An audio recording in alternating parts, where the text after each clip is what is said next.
여야가 오늘 국정농단 의혹 사건 특검법에 합의한 가운데 박근혜 대통령과 추미애 더불어민주당 대표는 내일 영수회담을 하기로 했습니다.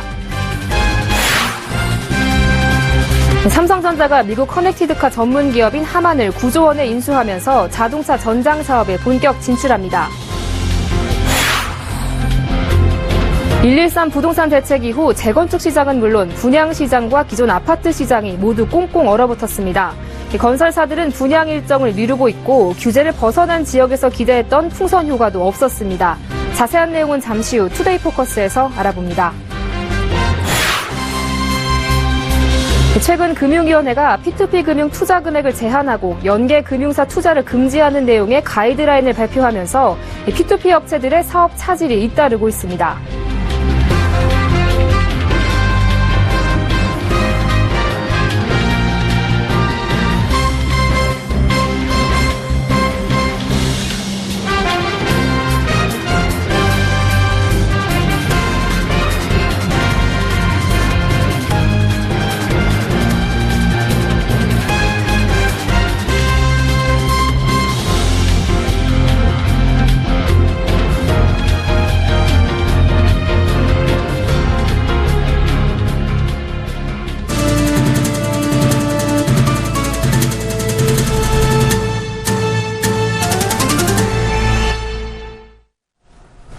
여러분 안녕하십니까? 14일 월요일 생경제연장 오늘의 주요 뉴스입니다.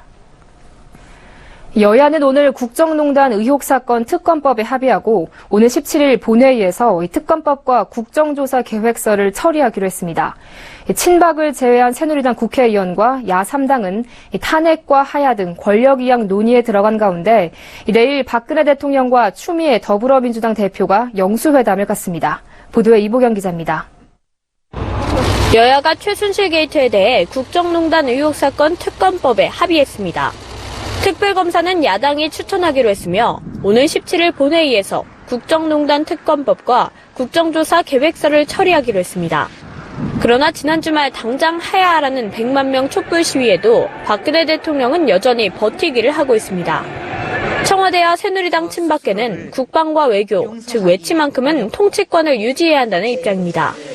반면 여권 주류인 친박계를 제외한 새누리당에서 대통령 탄핵 주장이 나오는 등 여야 정치권은 권력 이양을 본격 논의하기 시작했습니다. 국민의당과 정의당은 14일 이선 후퇴에서 한 걸음 더 나아가 대통령 하야 요구를 공식화했습니다. 전국이 혼란한 가운데 오늘 아침 추미애 더불어민주당 대표가 영수회담을 전격 제안해 내일 박근혜 대통령과 추 대표가 만납니다. 이 자리에서 추 대표는 박 대통령의 하야를 강력 요구할 것으로 보이지만 박 대통령이 이를 받아들이지 않을 경우 역효과만 커질 수 있다는 비판이 거센 상황입니다. 국민의당 박지원 비상대책위원장 겸 원내대표는 박추 영수회담에 대해 대단히 유감스럽고 잘못된 결정이라고 지적했습니다. 정의당 심상정 상임대표도 국민이 대통령께 최후 통첩을 하고 답을 기다리는 상황에서 대통령과의 영수회담은 국민에게 혼란만 줄 뿐이라고 말했습니다. 서울경제TV 이보경입니다. 삼성전자가 미국의 커넥티드카 전문 기업인 하만을 9조 원에 인수합니다. 국내 기업의 해외 기업 M&A 사상 역대 최대 규모입니다. 삼성전자가 자동차 전장 사업에 본격 진출하게 된 건데요. 전기차 사업을 위한 포석으로도 풀이됩니다. 김혜영 기자입니다. 삼성전자는 오늘 이사회를 열어 커넥티드카 오디오 분야 전문 기업인 하만 인수를 의결했습니다. 인수 가격은 주당 112달러로 인수 총액은 80억 달러, 하나로 약 9조 3,760억 원입니다. 이는 국내 기업의 해외 기업 M&A 사상 최대 규모입니다. 특히 삼성전자의 이번 M&A는 지난달 27일 이재용 삼성전자 부회장의 등기이사 선임 이후 첫 대규모 합병이라는 점에서 이 부회장의 신성장 사업 가속 의지를 보여준 것으로 평가됩니다. 삼성전자는 연평균 9%의 고속 성장을 하는 커넥티드카용 전장 시장에서 글로벌 선두 기업으로 도약할 수 있는 기반을 마련했다고 인수 의미를 설명했습니다. 글로벌 전장 사업 시장은 지난해 450억 달러에서 2025년 1,000억 달러 규모로 성장할 전망입니다. 그동안 전기차 사업 진출을 타진해온 삼성전자가 이번 인수를 계기로 전기차 사업을 본격화할 것이라는 분석도 나오고 있습니다. 삼성전자는 과거 폭스바겐의 골프 브랜드 인수를 검토하는 등 전기차 사업 진출을 다각도로 타진해온 바 있습니다. 삼성 SDI가 전기차 배터리를 생산하고 있어 전기차 동력 부문은 이미 확보하고 있는 셈입니다. 하만은 커넥티드카용 인포테인먼트, 텔레매틱스, 보안, OTA 솔루션 등 전장 사업 분야 선두 기업으로 직전 12개월 기준 매출액은 70억 달러, 영업이익은 7억 달러입니다.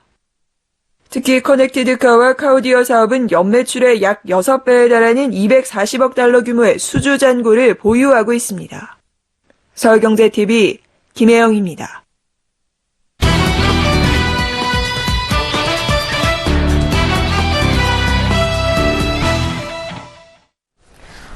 네, 정부가 113 부동산 대책을 발표한 지 10여일이 지났습니다.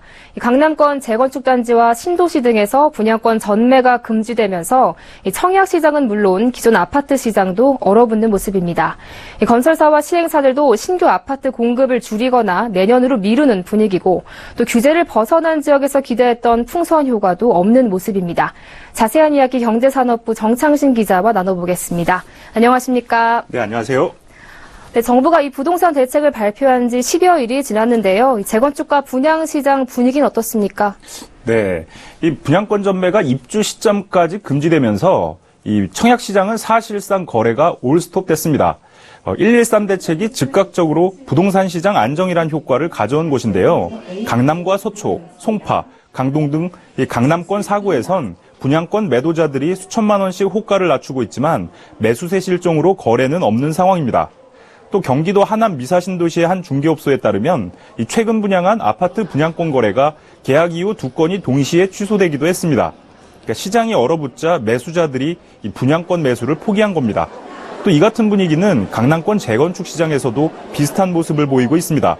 송파구 잠실주공 5단지 전용 76제곱미터의 경우 지난 주말 호가가 4천만 원가량 내렸습니다.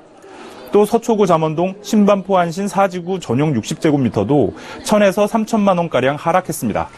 네, 사실 이번 대책 발표로 그동안 이 청약 시장이 과열됐던 곳은 직격탄을 맞겠지만 이번 규제를 비켜나간 곳이나 일반 아파트 같은 경우에는 이 상대적으로 시장이 좀 활기를 띠는 어떤 풍선 효과가 예상이 됐었는데 이들 지역은 어떻습니까?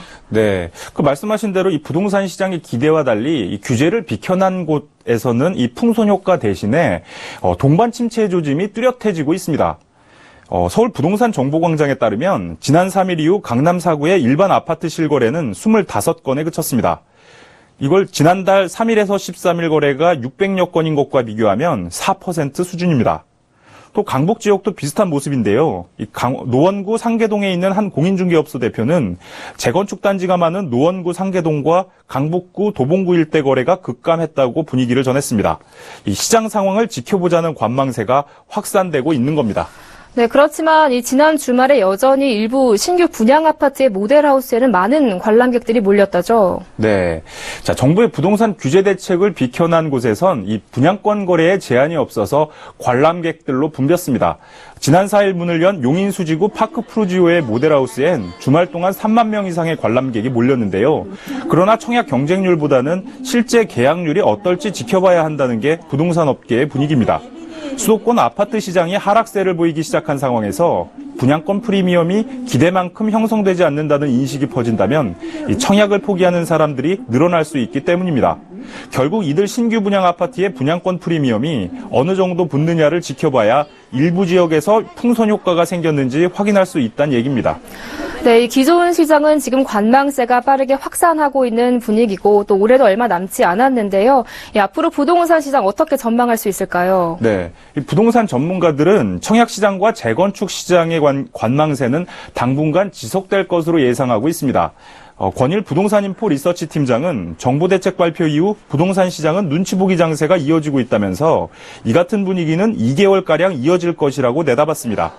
또 한편에선 공급 과잉 우려 등이 제기된 수도권 외곽이나 지방의 경우 매매 가격 하향 조정의 속도가 빨라지거나 하락폭이 커질 가능성도 나타날 수 있다고 보는 분위기입니다.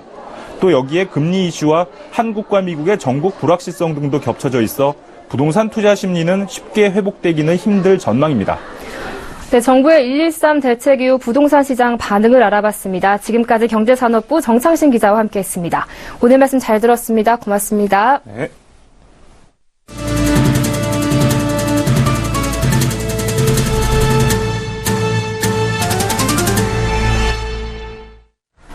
네, 금융위원회는 최근 P2P 금융 가이드라인을 발표해 P2P 금융에 투자할 수 있는 금액을 제한하고 연계 금융사의 P2P 투자를 전면 금지했는데요. 이 여파로 P2P 업체들이 새 상품을 출시하지 못하는 등 사업에 차질을 빚고 있습니다. 김성훈 기자가 보도합니다. 금융위원회가 지난 2일 발표한 P2P 금융 가이드라인을 보면 1인당 투자 금액이 1,000만 원 이하로 제한되고 P2P 연계 금융사 투자가 전면 금지됐습니다.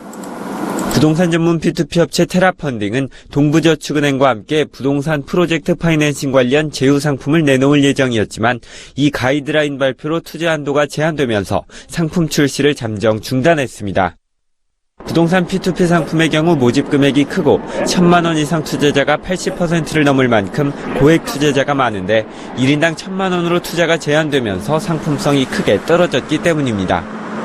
에큐온 캐피탈과 중금리 대출 관련 협약을 맺은 P2P 업체 랜딩 사이언스의 제휴 상품 개발도 지연되고 있습니다. 가이드라인에 따라 연계금융사의 P2P 투자 금지 조항이 생겼지만 조항에 대한 해석이 명확하지 않아 캐피탈 측이 적극적으로 P2P 연계 상품 개발에 나서기 어려워진 겁니다. 안정적인 자금 운용을 위해 투자자를 기관 투자자로 한정하려 했던 P2P 업체 서리컷도 금융위원회의 연계금융사 투자 금지 조치로 인해 저축은행과의 제휴가 무산됐습니다.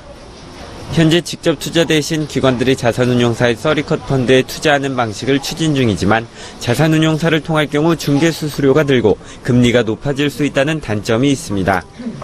P2P 금융협회는 이 같은 부작용을 우려해 가이드라인 출시 직후 금융위원회에 수정을 요구했습니다. 금융위원회는 현재 연계금융기관 투자금지 조항에 대해서는 협의의 여지가 없지만 P2P협회가 투자자 보호를 위해 노력 중인 만큼 투자금 한도 제한에 대해서는 개선 방안을 논의해보겠다는 입장입니다. 서울경제TV 김성훈입니다. 미국 대통령 선거에서 도널드 트럼프 공화당 후보가 당선되면서 투자 환경이 어떻게 바뀔지에 대한 관심이 커지고 있는데요. 전통적인 투자 자산인 주식과 채권 중에서는 주식이 낮고 또 주식 중에서는 미국 주식이 좋다는 분석이 나오고 있습니다. 보도에 양한나 기자입니다. 도널드 트럼프의 미국 대통령 당선 직후 글로벌 주식 시장이 요동을 쳤습니다. 글로벌 투자자들이 그만큼 트럼프 대통령 시대를 불확실하게 바라보고 있다는 뜻인데요. 전문가들은 투자 자산을 크게 주식과 채권으로 나눠볼 때 일단 채권보다는 주식이 낫다고 전망합니다. 미국의 국채 발행이 늘고 인플레이션이 가속화돼 채권 금리는 더욱 상승 압박을 받을 것으로 내다보고 있습니다. 트럼프가 적극적인 재정 확대와 자국 중심의 정책을 펼칠 것으로 예상하기 때문입니다. 주식은 지역별, 업종별 차별화 장세가 나타나는 가운데 미국 주식이 가장 유망할 것으로 전망됐습니다. 미국 주식은 안전자산인데다 트럼프의 자국 중심 정책이 미국 기업들의 우호적이기 때문입니다. 미국 주식은 사상 최고 수익을 나타내고 있기 때문에 전체적으로 흐름 자체는 나쁘지는 않을 것으로, 근데 연말에 또 소비 시즌 다가오면서 경제 지표들이 좀 좋아지면 완만하지만 상승 흐름이 좀 이어질 수도 있는 분위기죠. 우리나라 등 제조업 수출 중심의 신흥국 주식은 보호무역 기조의 확대로 상대적인 약세를 보일 것으로 전망됩니다. 특히 국내 증시는 오는 12월 미국 기준금리 인상 여부를 놓고 시장의 경계감이 더 높아진 상황입니다. 여기에 트럼프 정책의 향방에 대한 우려감과 대규모 촛불 시위 등 국내 불안정한 정치 리스크로 당분간 조정 국면이 이어질 것으로 예상됩니다. 오늘 코스피는 전날보다 0.51% 하락한 1974.4포인트로 마감했고 코스닥 역시 0.11% 하락 마감했습니다. 서울경제TV 양한나입니다. 도널드 트럼프 미국 대통령 당선인이 자신의 공약에 대해 조금씩 말을 바꾸고 있습니다. 선거 운동 기간 보여준 다소 비현실적인 공약에서 한 발 물러서는 모습인데요. 그러나 트럼프 당선인은 보건, 이민 정책, 외교 분야에서는 현실적인 눈높이를 맞춰서 실용적인 접근을 하면서도 보호무역 정책만큼은 고수할 것으로 보입니다. 박미라 기자가 보도합니다. 도널드 트럼프 미국 대통령 당선인이 정권 인수인계 작업에 속도를 내고 있는 가운데 자신의 강경한 공약과 관련해 조금씩 말을 바꾸고 있습니다. 자신의 대표적 공약이었던 멕시코 국경장벽 건설과 불법 이민자 추방에 대해 수위를 낮추고 있는 겁니다. 루돌프 줄리아니 전 뉴욕시장 등 최측근들은 최근 언론을 통해 장벽 건설에 시간이 좀 걸릴 것이라며 한 발 물러선 입장을 보였습니다. 트럼프 당선인은 불법 이민자 1,100만 명 즉각 추방 공약에 대해서도 인터뷰를 통해 일단 200만 명에서 300만 명을 먼저 추방할 것이라며 수정 가능성을 시사했습니다. 또한 오바마 대통령의 최대 업적으로 불리는 건강보험법 개혁에 대해서도 달라진 입장을 보였습니다. 평소 오바마 케어에 대한 즉각적이고 완전한 철폐를 공언해오던 트럼프 당선인은 일부 조항에 대해 아주 마음에 든다며 일부 유지 의사를 밝혔습니다. 지금보다는 보호무역 강도가 세진다면 미중 간의 무역 갈등이 심해질 것으로 예상되는데 이로 인해서 우리나라의 대미국 직접 수출, 중국을 통한 부품 중간재 간접 수출이 부정적 파급 영향이 예상됩니다. 그러나 자유무역협정 FTA 반대 등 미국의 이익을 극대화하려는 보호주의 방침만큼은 그대로 유지할 것으로 보입니다. 정치 전문 매체인 폴리티코에 따르면 트럼프의 취임 100일 구상에 TPP, 즉 환태평양 경제 동반자 협정 폐기, 중국 환율 조작국 지정 등이 포함된 것으로 나타났습니다. 서울경제TV 박미라입니다. 정부 소유였던 우리은행이 민영화에 성공했습니다. 예금보험공사가 보유한 지분 중 상당 부분을 매각하는 데 성공함에 따라 15년 만에 정부 관리에서 벗어나 민간 주주가 경영하는 시대를 맞이한 건데요. 앞으로 우리은행은 오랜 민영화 과정에서 해체된 금융지주 체제 복원에 나설 것으로 보입니다. 보도에 정은규 기자입니다. 공적자금관리위원회는 예금보험공사가 보유한 우리은행 지분 51.06% 중 29.69%를 투자자 7곳에 쪼개 팔기로 결정했습니다. 지분 인수자는 한국투자증권과 하나생명, 중국 안방보험의 자회사인 동양생명과 키움증권 등입니다. 정부는 이번에 주주가 되는 과점 주주에게 사회이사 추천권을 주고 은행장 선출권도 보장했습니다. 이에 따라 다음 달 지분 매각이 완전히 끝나면 우리은행의 이사회는 과점 주주들이 추천한 사회이사진으로 꾸려질 예정입니다. 또 내년 초에는 임원추천위원회를 구성해 내년 3월 정기주주총회 전까지 차기 행장을 결정합니다. 새로운 경영진까지 갖춰지면 우리은행은 본격적으로 금융지주사로의 전환에 나설 것으로 예상됩니다. 이번 지분 매각에 성공하기 전부터 우리은행 내외부에서 민영화 다음 단계는 지주사 전환이 될 것이라는 주장이 곳곳에서 제기돼 왔습니다. 저금리 상황에서 은행업 하나만으로는 수익성에 한계가 있기 때문입니다. 과거 지주사 체제였던 우리금융은 통째로 파는 것이 불가능해 민영화를 위해 경남 광주은행과 우리투자증권, 우리아비바생명 등 자회사를 따로 팔면서 지주체제가 해체된 바 있습니다.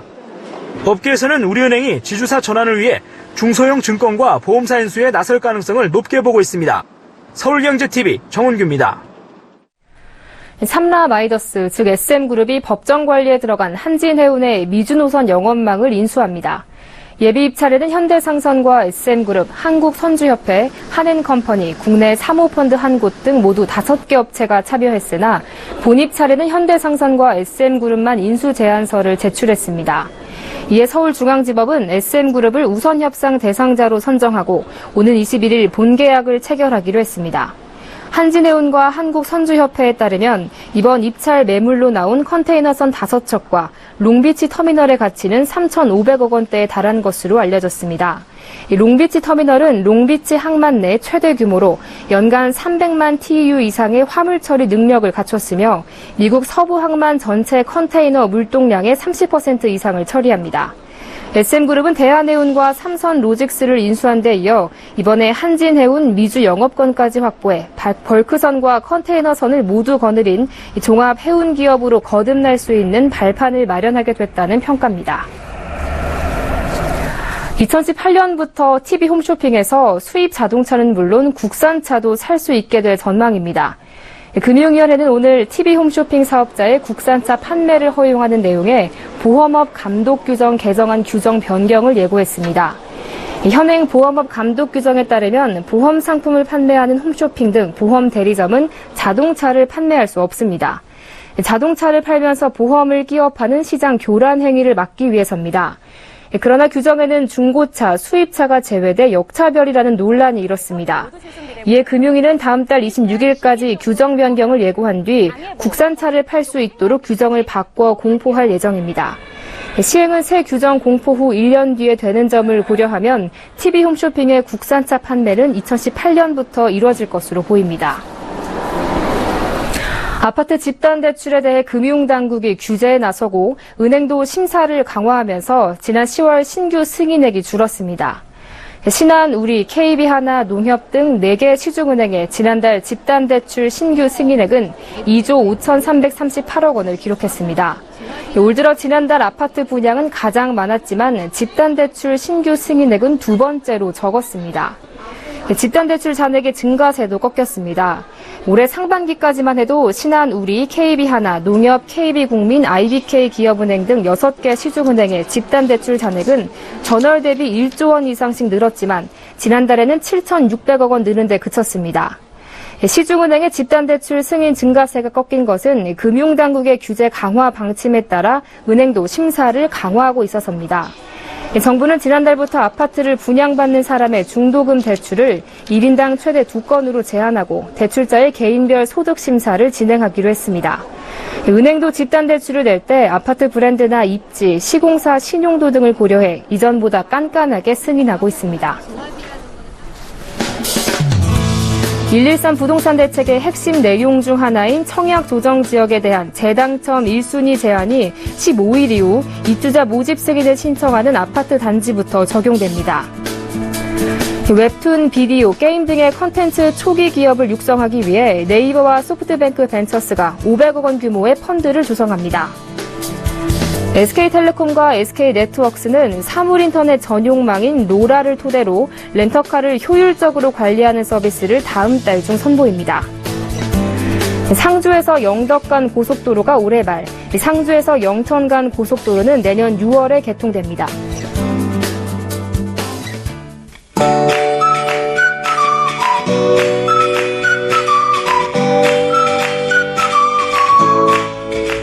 안녕하세요. K웨더 라이프스타일 예보 차수입니다. 앞으로는 황사에 유의하셔야겠습니다. 어제 오후에 고비 사막과 내몽골에서 발현된 황사가 기압골 후면을 타고 우리나라 상공을 지나면서 그중 일부가 낙하해 옅은 황사가 나타나는 곳이 있습니다. 퇴근길에는 마스크를 챙기셔야겠는데요. 내일 오전까지 이 황사의 영향을 받겠습니다. 따라서 내일 오전까지 전국의 미세먼지 농도가 나쁨 단계를 보이겠습니다. 다행히 오후 들어서는 바람이 강해지면서 황사가 대부분 우리나라를 통과해 나가겠습니다. 하지만 강한 바람으로 인해 체감 온도는 낮아지겠는데요. 추울 것으로 보입니다. 건강관리에 유의하시기 바랍니다. 다음으로 이 시각 위성 영상입니다. 현재 중부지방으로는 산발적으로 빗방울이 떨어지는 곳이 있는데요. 이 빗방울은 곧 그치겠습니다. 다만 전남과 경남 남해안, 제주도에 내리는 비는 밤이 되어서야 그치겠습니다. 다행히 내일은 중국 북부지방에서 남동 지나는 고기압의 영향으로 대부분 지방이 대체로 맑겠습니다. 다음은 자세한 지역별 내일 날씨를 나절 예보를 통해서 살펴보겠습니다. 중부지방 찬 대륙고기압이 확장하면서 오늘과 비교해 크게는 10도가량이나 낮은 곳도 있겠는데요.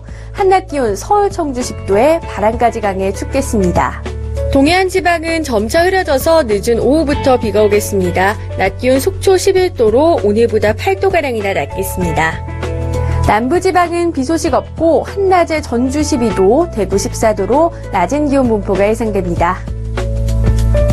동해상으로는 비 소식이 있고요. 물결은 전해상에서 매우 높겠습니다. 수능일인 목요일에는 기온이 오르면서 추위는 없겠습니다. 한편 목요일에는 제주도에, 금요일에는 남부지방에 비가 내리기 시작해 토요일에 그칠 전망입니다. 날씨였습니다.